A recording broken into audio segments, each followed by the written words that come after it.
Subscribe channel Truth.id dan aktifkan lonceng notifikasi untuk mendapatkan informasi seputar live streaming dan video khotbah terbaru. Posisi tombol subscribe berada di kanan atas channel kami dan jangan lupa nyalakan loncengnya.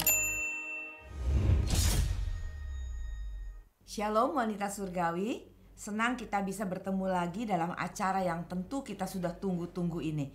Tapi sebelum kita memulai, mari kita berdoa. Bapa, terima kasih untuk kesempatan yang Kau berikan sehingga kami bisa kembali bertemu walau jarak memisahkan kami. Tapi kami dipersatukan dengan kasih-Mu dan kami sama-sama mau belajar kebenaran firman-Mu yang mengubah kami, yang membentuk kami sehingga kami hidup semakin berkenan di hadapan-Mu. Terima kasih Bapa, kami sambut kebenaran firman-Mu di dalam nama Tuhan Yesus Kristus. Amin. Apa kabar para ibu, para wanita surgawi?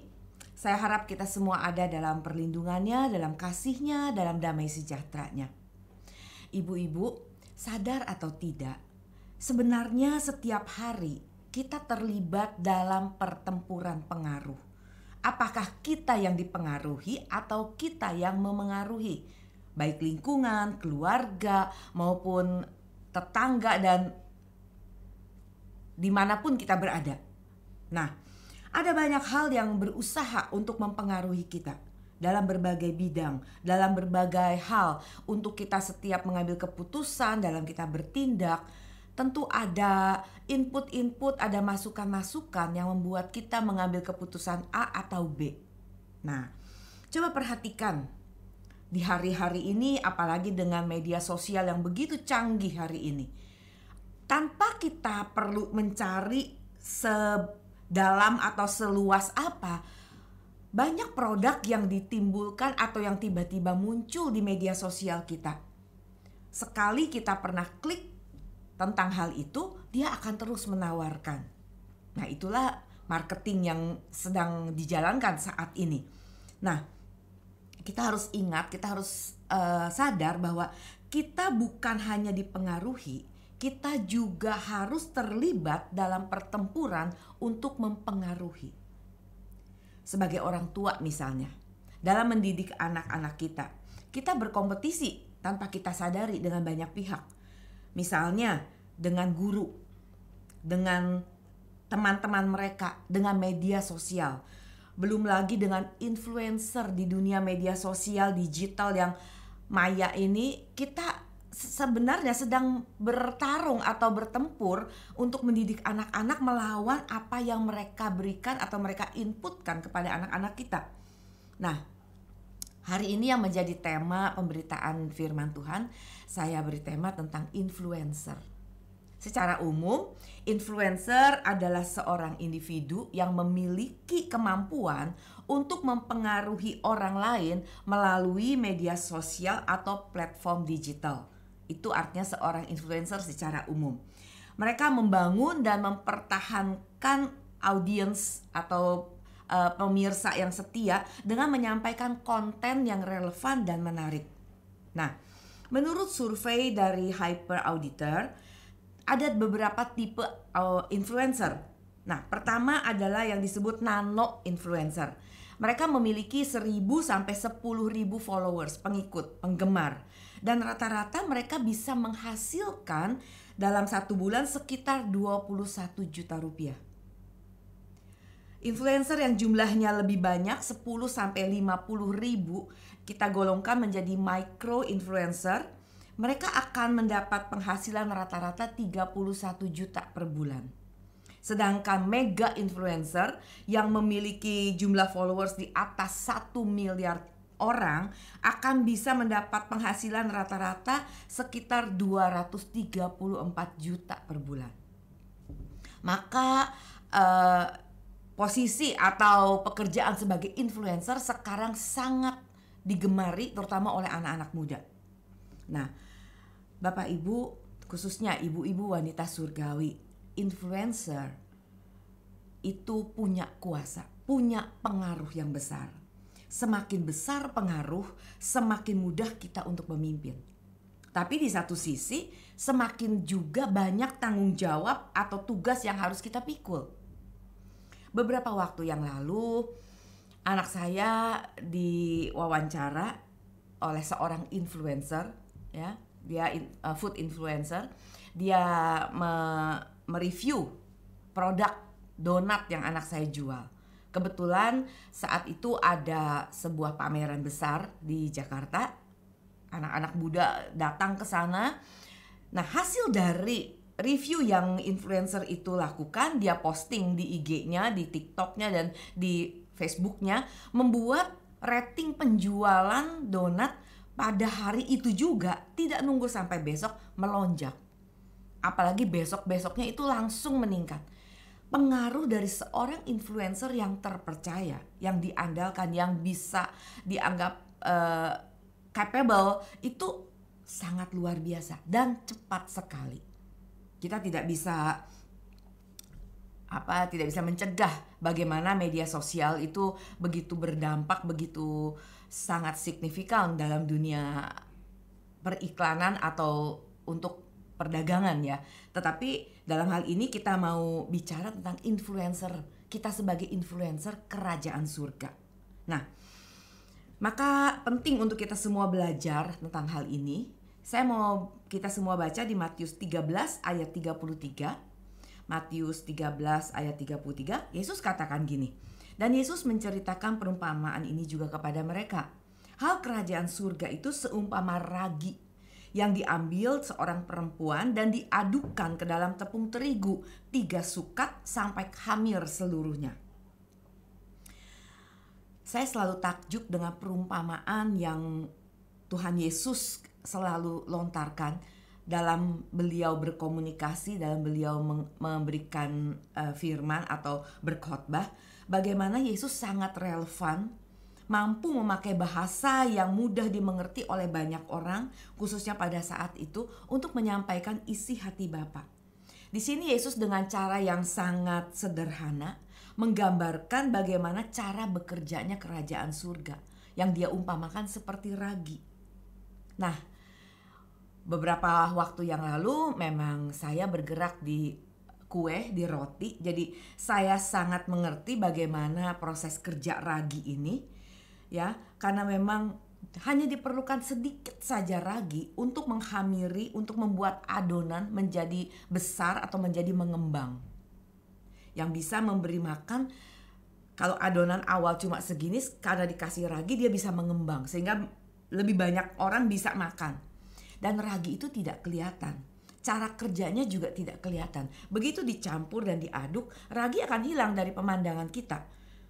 Tetapi ragi bekerja di dalam, yang lama-kelamaan adonan roti itu akan berubah bentuk, mulai berkembang dengan sendirinya menjadi lebih besar. Nah, seperti itulah Yesus menggambarkan bagaimana kerajaan Allah bekerja. Kalau kita perhatikan, ya mungkin kita bicara lewat pengalaman pribadi kita masing-masing, ya. Kita bisa rasakan bagaimana Tuhan bekerja di belakang layar, yaitu dengan cara yang tidak dapat kita lihat, atau kadang kita nggak ngerti atau kita juga nggak ngeh gitu. Ada, oh ternyata saya sampai di sini. Oh, tangan Tuhan bekerja dari apa yang kita mimpikan atau kita targetkan. Tuhan tuntun kita, Tuhan bawa kita sampai di titik ini. Itu sebabnya dibutuhkan iman untuk bekerja atau berjalan bersama dengan Tuhan.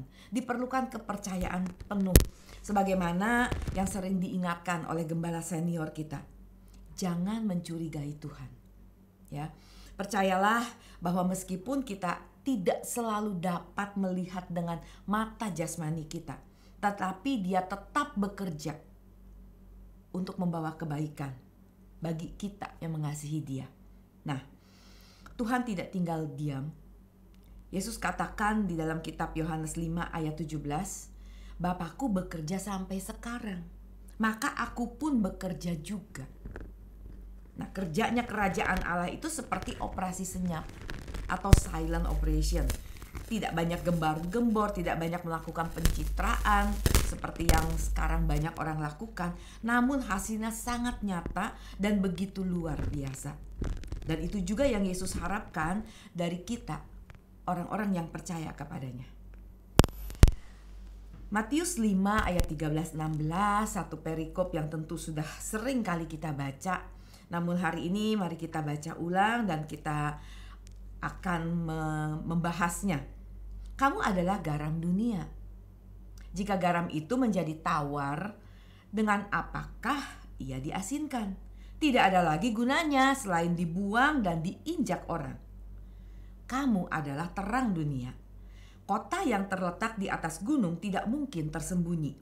Lagi pula orang tidak menyalakan pelita lalu meletakkannya di bawah gantang, melainkan di atas kaki dian sehingga menerangi semua orang di dalam rumah itu.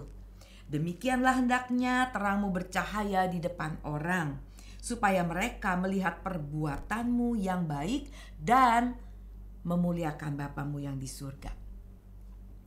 Tentu kita khususnya kaum wanita ngerti sekali apa fungsi garam. Ya, garam bukan hanya sebagai sarana untuk mengawetkan tapi juga memberi rasa. Nah, bagaimana kita masak sebagus apapun, maksudnya ingredientsnya, bahan-bahannya yang mahal, yang kualitas nomor 1, tetapi ketika kita lupa memasukkan garam, makanan kita akan terasa hambar. Hanya diperlukan sedikit garam untuk memberi rasa pada semangkuk sup. Nah, yang kita hari ini pelajari ya, bagaimana Tuhan mau kita sebagai garam. Tuhan yang katakan itu, kamu harus jadi garam.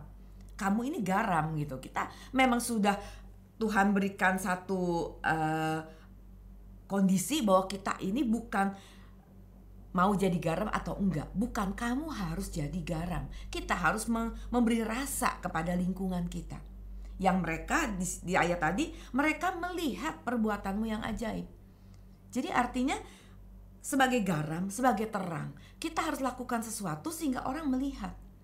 Kita gak bisa lagi berkata, saya baik, saya peduli banget deh sama ibu. Aduh kasihan ya bu, saya simpati banget dengan kesusahan ibu. Tapi kita gak lakukan apa-apa. Apalagi kalau kita akhirnya malah membicarakan masalah orang itu menjadi satu rahasia umum gitu di lingkungan kita. Tapi firman Tuhan katakan supaya mereka melihat perbuatanmu yang baik. Nah, Tuhan mau kita sebagai garam, sebagai terang itu memancarkan sesuatu sehingga orang sekitar kita, keluarga kita, keluarga inti, keluarga besar, lingkungan kita, bahkan semua, kalau bisa semua lingkungan yang kita kenal bisa merasakan bagaimana hidup kita ini bisa terasa, bisa mereka kecap, dan terang kita itu bisa menyinari hidup mereka. Nah, itu yang Tuhan mau. Itu yang Tuhan inginkan. Di mana kita berada, di sana kita diharapkan untuk membawa pengaruh yang baik. Maka tempat yang paling baik, yang paling ideal untuk menjadi garam dan terang, kita mulai dari rumah kita dulu. Atau dari tempat atau lingkungan di mana kita berada. Itu tempat terbaik untuk kita memulai menjadi garam dan terang.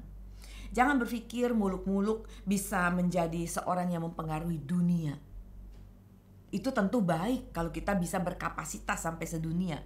Tapi kalau di dalam rumah aja kita tidak bisa memberikan pengaruh yang baik, maka percuma kita membangun pengaruh di luar. Karena tidak akan efektif. Dan kalaupun berhasil, biasanya itu tidak bertahan lama. Karena kita tidak punya fondasi yang kuat.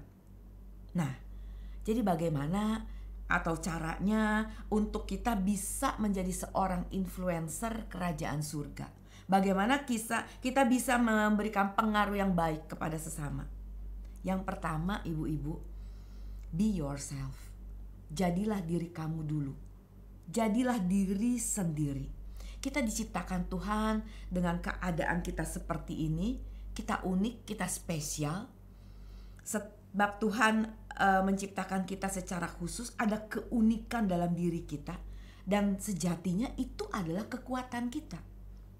Dalam keunikan ada kekuatan yang tersembunyi yang akan bisa membawa pengaruh yang kita bawa.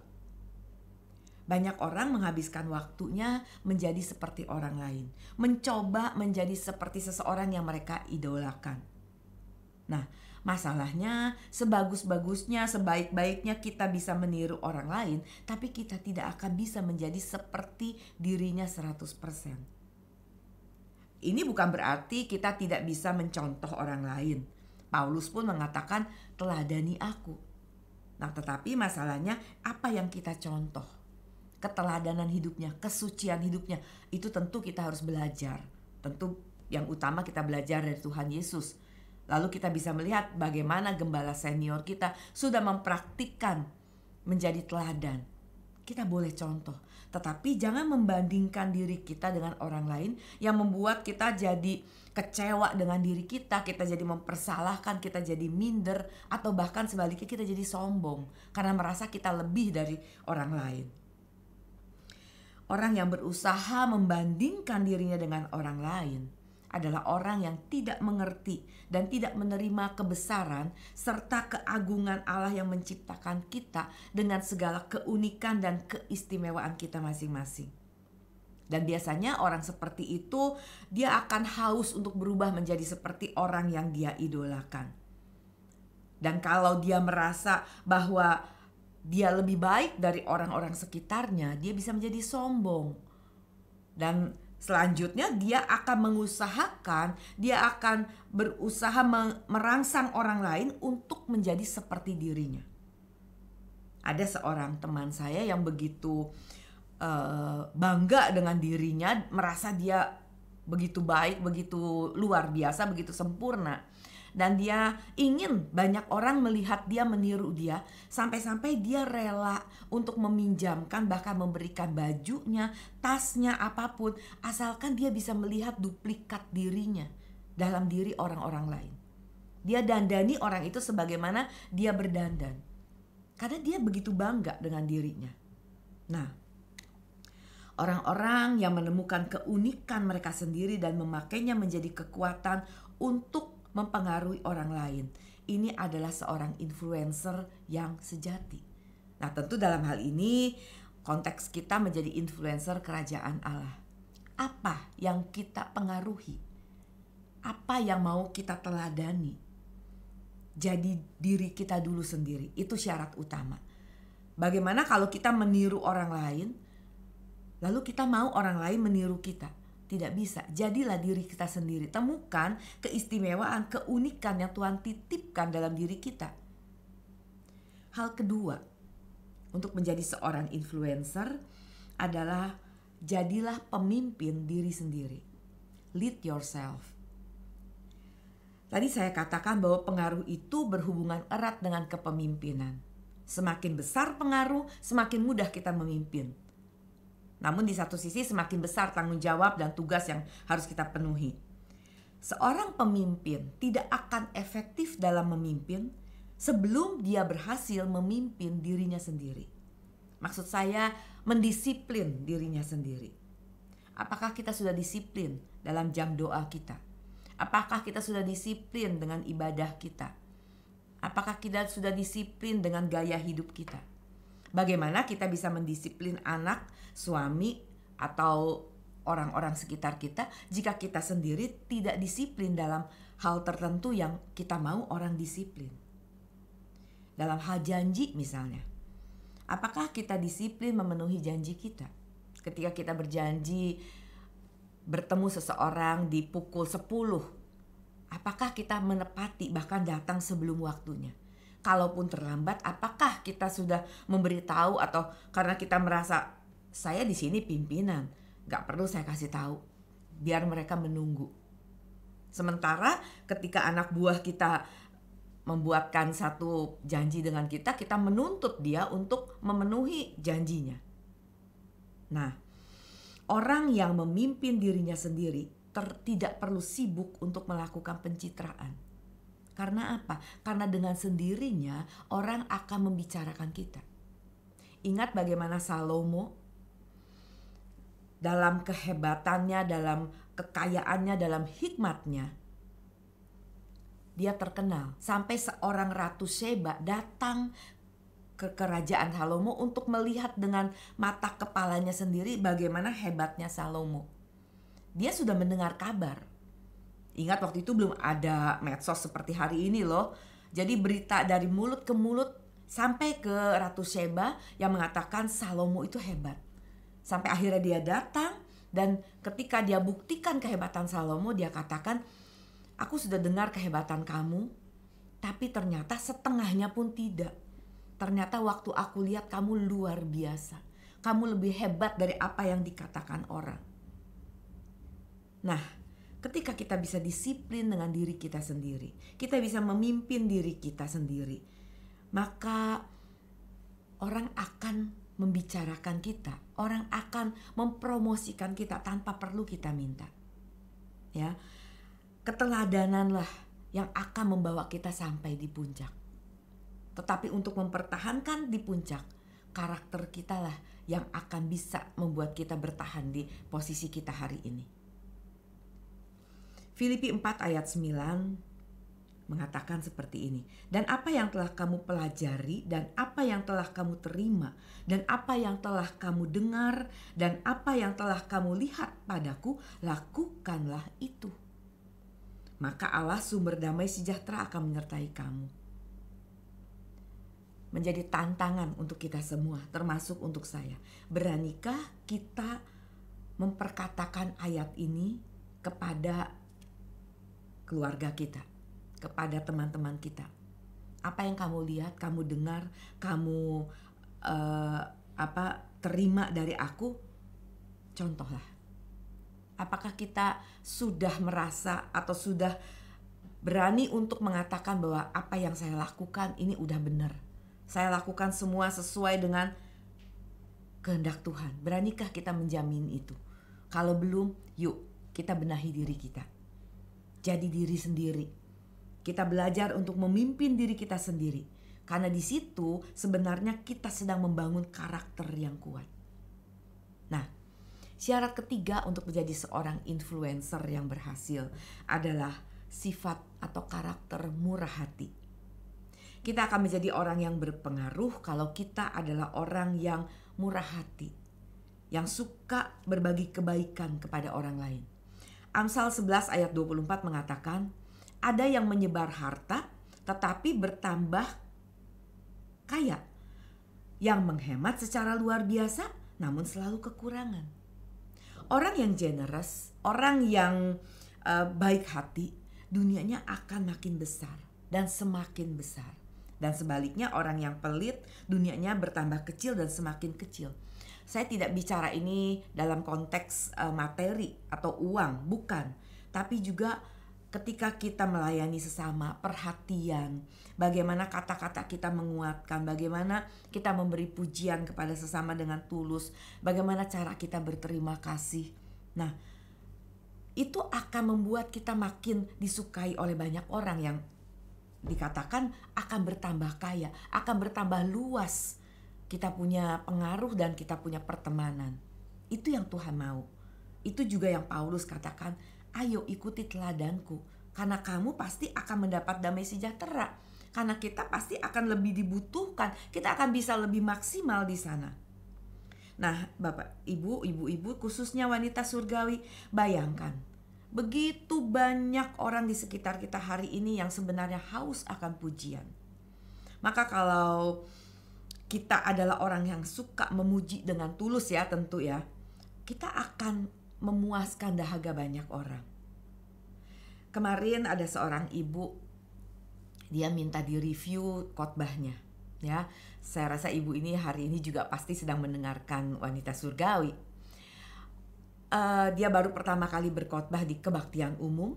Lalu dia bertanya, dia minta saya mereview. Saya katakan, ibu baik, penampilan, materi, gaya bahasa sudah baik. Tentu jam terbang baru sekali dibanding dengan yang sudah sekian kali berbeda. Tapi untuk orang pertama kali ibu sudah sangat baik. Lalu dia katakan, terima kasih ya Bu untuk pujiannya. Jangan sampai pujian ini menjadi lubang bagi saya untuk sehingga saya jadi jatuh dalam pujian. Saya bilang kalau kita sudah tidak punya keinginan apapun, kita sudah melepaskan apapun, pujian akan menjadi vitamin jiwa kita.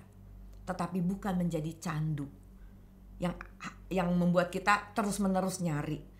Kita perlu vitamin dalam tubuh kita perlu vitamin. Nah, pujian juga bisa menjadi vitamin untuk kita lebih semangat lagi. Tapi jangan sampai itu menjadi candu, membuat kita ketagihan dan selalu mencari pujian. Orang yang murah hati, orang yang pasti bisa mengampuni. Orang yang murah hati juga orang yang punya beban terhadap penderitaan orang lain. Yang tidak egois, yang tidak mencari pujian untuk dirinya sendiri. Nah, syarat keempat untuk menjadi seorang influencer adalah ketika kita bisa memiliki integritas. Ya, kita memegang teguh nilai-nilai kebenaran. Seseorang dikatakan memiliki integritas ketika tindakannya sesuai dengan nilai, keyakinan, dan prinsip yang dipegangnya. Menjadi pertanyaan, prinsip apa yang kita pegang? Apa yang menjadi dasar atau filosofi hidup kita? Apakah kita berani untuk mengikuti seperti yang Yesus katakan? Apapun yang aku lakukan, aku mau menyelesaikan pekerjaan Bapa. Apakah kita juga memiliki prinsip yang sama? Seperti yang Paulus katakan juga, asal ada makanan dan pakaian cukup. Yang penting kita menyelesaikan apa yang Tuhan mau kita selesaikan. Nah, ibu-ibu wanita surgawi, hal kelima yang mungkin sulit, tetapi ini harus kita lakukan, yaitu kita harus berani untuk menjadi sumber perubahan. Ketika kita menuntut pasangan kita berubah, kita menuntut anak kita berubah, kita menuntut lingkungan kita berubah. Maukah sekarang kita tidak lagi menuntut mereka berubah, tapi kita mulai dari diri kita yang berubah. Ya, semua orang sadar, banyak orang sadar untuk berubah. Banyak orang tahu untuk perlunya perubahan itu, tetapi banyak orang tidak mau untuk berubah. Mereka segan untuk berubah karena perubahan itu menuntut satu kepercayaan, satu iman bahwa apa yang kita ubah di depan akan menjadi lebih baik. Kita harus percaya itu. Kita berubah karena kita tahu kita berubah menjadi lebih baik, menjadi lebih sempurna untuk kemuliaan Tuhan, sehingga kita berani berubah. Bapak Ibu, ibu-ibu wanita surgawi, kiranya lewat sharing kita hari ini, kita bisa menjadi seorang influencer kerajaan surga yang baik. Jadilah diri sendiri, jadilah pemimpin untuk diri kita sendiri. Kiranya kita memiliki karakter murah hati, dan kita memiliki integritas yang memegang teguh nilai-nilai kebenaran kita, dan jadilah sumber perubahan. Dan itu dimulai dari perubahan diri kita dulu. Itulah yang kita pelajari pada kesempatan ini untuk menjadi garam dan terang sebagaimana yang Tuhan inginkan. Tuhan Yesus memberkati. Mari kita berdoa. Bapa, kami mengucap syukur untuk kebenaran-Mu pada pagi siang ini. Bapa, kami belum menjadi seorang influencer yang baik. Tapi lewat kebenaran-Mu yang kami terima hari ini, kami mau untuk berubah, kami mau mendisiplin diri kami mau untuk menjadi sumber dari perubahan itu sehingga hidup kami menjadi terang dan garam sebagaimana yang Engkau inginkan. Bekali kami semua ya Bapa, agar dalam damai sejahtera-Mu, dalam kasih-Mu, dalam kesabaran-Mu, kami terus berubah untuk kemuliaan nama-Mu. Di dalam nama Tuhan Yesus Kristus kami mengucap syukur. Amin. Tuhan Yesus memberkati.